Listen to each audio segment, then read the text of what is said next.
داسې دارالافتا بني او داسې مفتي بني چې د هغه سره به دا یو صنایع چې دا ورسره نه وي بیا به هغه دارالافتا وي. دا یو عظیم کتاب دی علامه کاساني رحمت الله علیه لیکلی دا د مصر د خپل استاد د درسونه ویل زده کولې ډېر یو قابل شخصیت و متقي او پرهیزګار او علمي شخصیت د استاد لور وه هغه یو عظیمه محدث او فقیه خپل استاد به خپل شاګرد اطمینان و د هغه په تقوا او د هغه په علمیت او للهیت باندې هغه خپله لورې د خپل شاګرد په نکاح باندې.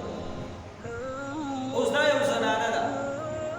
مسله به راله علامه کاساني رحمت الله علیه ته چې دا مسله حل کړه او فتوا ورکړه.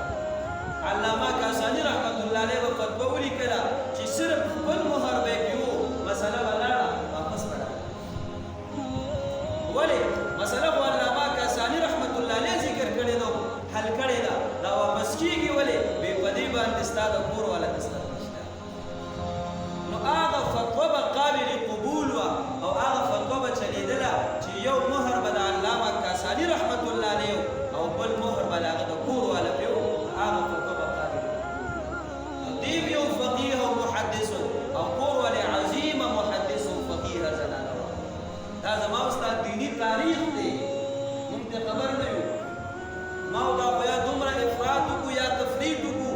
د حد نه تجاوز وکړو خپلې زنانه د دین نه خبر نه کړو او صرف په مخلوط نظام تعلیم کې اخته کړو چې د بېدینۍ یو جرړه ما ورته